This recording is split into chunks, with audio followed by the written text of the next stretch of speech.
美国劳动部伫9月初5发布囡仔工和强迫劳动制品清单，台湾远洋渔船所掠的渔获就伫咧名单内面。嘛指出，外籍劳工伫台湾的远洋渔船顶头呢，即劳动环境真歹，甚至会互人虐待、甲语言霸凌等等。台湾已经是第3届互美国点名。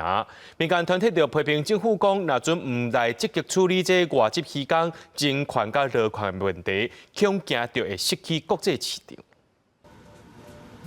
台湾渔业特别是传出有外籍渔工受到资方恶意的对待。美国劳动部9月初5公布囡仔工和强迫劳动制品清单，台湾的远洋渔会已经放点名第3届。宜兰的渔工职业工会就批评劳动部将渔工的代志拢推予中人头家去管理，校长兼讲情，致使这的外籍渔工直直无法度伫法律上得到保障。渔工跟仲介要签一个劳务契约。所以雇主的劳务的管理权都交给仲介去管理，然后仲介公司又要跟这个渔工签署一个委任契约，就是委托他的就服务嘛，就很错乱，而且球员兼裁判啊。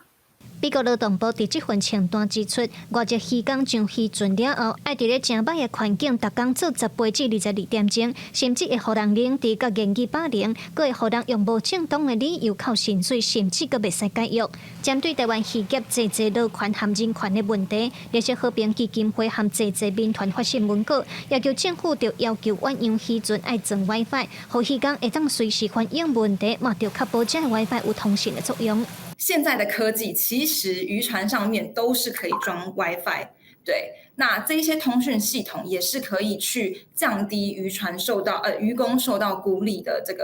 个状态的问题，所以我们也认为说，台湾政府应该是要强行规定，确保这个通讯权。这个最基本的人权是受到保障。另外，民团嘛指出，后明今年通过企业影响尽职调查指令，而且禁止伫后明市场内底出现有强迫劳动的产品。民团指出，这已经是国际共识。伫咧美国这份清单嘛带入这个概念，因着呼吁政府要赶紧改革规个台湾远洋渔业的管理制度，若无咱恐惊失去国际市场。也那渔业署是回应讲，会继续落实渔业和人权行动计划，伊嘛呼吁业者要积极提升外籍渔工的劳动条件。记者卢尚珠、郑俊尧台北报道。